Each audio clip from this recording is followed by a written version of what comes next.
kung ikaw ay hindi Kristiyano na may tanim ng salita ng Diyos, na hindi nagkakaroon ng pag-asa sa mga ganitong pagkakataon, halos maubusan ka na niyan ng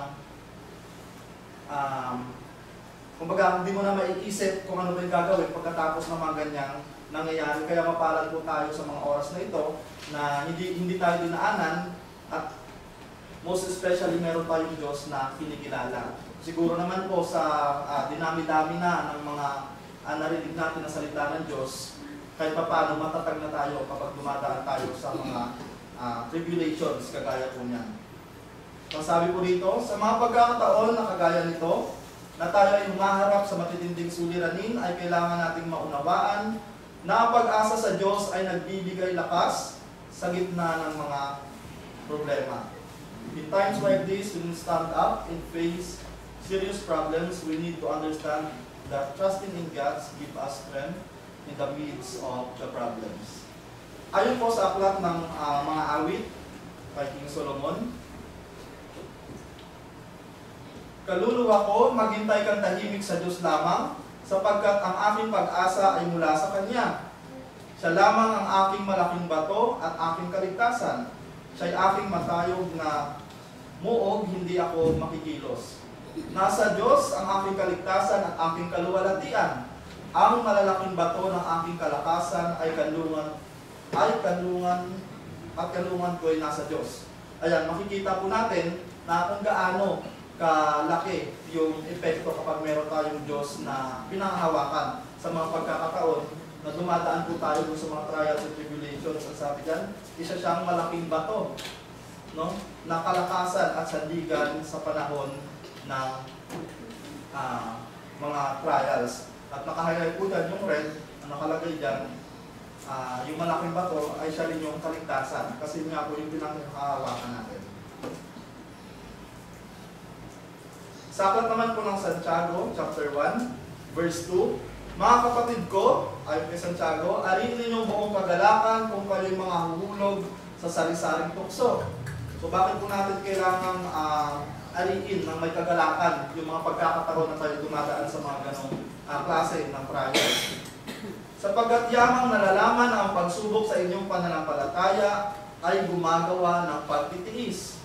Sa verse 4, at inyong kabayaan na ang pagtitiis ay magkaroon ng sakdal na gawa, upang kayo'y maging sakdal at ganap na walang anumang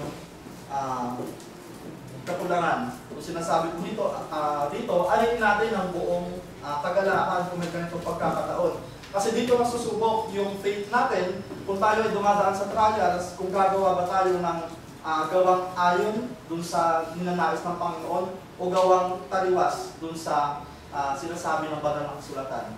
Kasi po bilang isang Kristiyano na may tanim ng salita ng Diyos, nasa gitna po tayo kumbaga, ano yung pipiliin mo? Sa pagkakataon ba nito, magtataliwas ka sa sinasabi ng banal na kasulatan na katotohanan, or susundin mo kung ano yung nararapat? So, kumbaga test of faith siya. Para tayong sasakyan na pipili tayo ng linya kung saan natin dadalhin yung ating mga sarili. Kaya po maging matalino tayo sa pagpili ng desisyon sa lahat ng pagkakataon. Lagi natin i-consider ang ating Panginoon. Lagi natin i-consult sa Kanya kung gagawin nating desisyon. Kung hindi kalooban ng Panginoon, hindi mangyayari, ibig sabihin, iniingatan po tayo ng Panginoon at mayroong ibang magandang plano na inihahanda para sa atin. Kaya napakamakapangyarihan po yung pagtitiwala. Ano po? Ayan, yung pananalangin. Sabi dyan sa aklat ng Pilipos chapter 4, verse 6, huwag kayong mga balisa sa anumang bagay, kundi sa lahat ng mga bagay sa pamamagitan ng pananalangin at daing na may pagpapasalamat ay ipakilala ninyo ang mga kahilingan nyo sa Diyos. At ang kapayapaan ng Diyos na di masayod ng pag-iisip ay mag-iingat ng inyong mga puso at ng inyong mga pag-iisip kay Kristo Jesus. Kapag ang puso ay nananalangin, nagkakaroon ng kapayapaan na hindi may paliwanag ng mundo. Ang panalangin ay daan upang maramdaman ang presensya ng Diyos kahit sa gitna ng bagyo, lindol o kahit na anumang unos. Ayan. Kung halimbawa po kasi, may mga pagkakataon halimbawa, ikaw lang mag-isa, meron pang pinagdadaanan, ano po, napakahirap po na lumapit sa mga kilala natin tao o sa mga kapamilya natin, lalo kung hindi tayo tumatanggap nung ideya o ng advice ng ibang tao. Napaka-powerful po na ibigay natin yung ating sarili sa pamamagitan ng pananalangin at pakikipag-komunikasyon sa Diyos upang maramdaman po natin yung presensya ng Diyos. Susubukan niyo po kung may mga pinagdadaanan kayo na matitinding problema na hindi kayang lutasin ng kahit na sino, manalangin po kayo, hingin niyo yung presensya ng Diyos. Kung talagang tunay at sincere po yung pakikipag-connecta natin sa Diyos, mararamdaman po natin yung calm and peaceful na pag-isip, and of course, yung decision making na gagawin natin, alam natin, align dun sa nais ng Panginoon na gawin natin. At ganoon din naman, hindi lang naman lahat ng pagkakataon ay trials and tribulations yung pinagdadaanan natin. Ano po? May mga pagkakataon na pinagiginhawa tayo ng Diyos, ngunit doon niya nasusubok yung faith natin. Kung makakalimutan ba natin yung Diyos, may sasantalin natin, or mananatiling nandun tayo sa Kanya. Sabi nga po nun sa aklat ng Ecclesiastes chapter 3, ano po, may sa silong ng langit ay may kanya-kanyang panahon sa pinagdadaanan ng tao.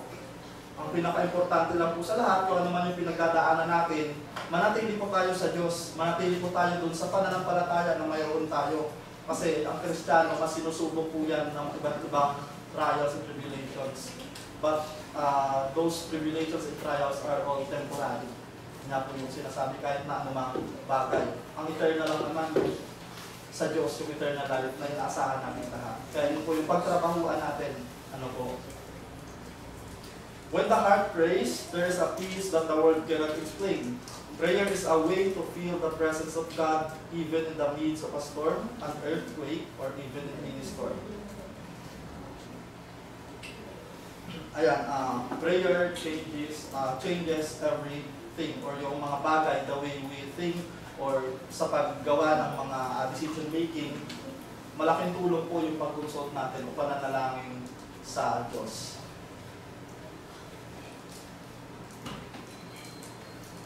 Ayan, sa Romans chapter 5 verse 3, at hindi lamang gayon, kundi naman nangagagalak tayo sa ating mga kapigatian, na nalalamang ang kapigatian ay gumagawa ng katyagaan.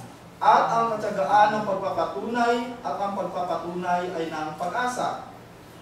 At ang pag-asa ay hindi humihiya, sapagkat ang pag-ibig ng Diyos ay nabubuo sa ating mga puso sa pamamagitan ng Espiritu Santo na ibinigay sa atin.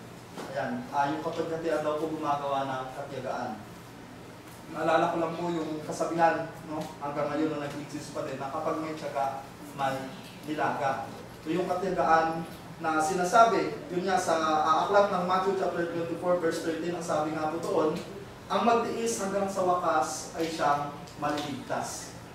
O, hindi pa ito limited doon sa mga tao na may tanim na ng salita ng Diyos, na nananampalataya na yung sinasabi dito, na ang mag-is hanggang wakas ay maliligtas.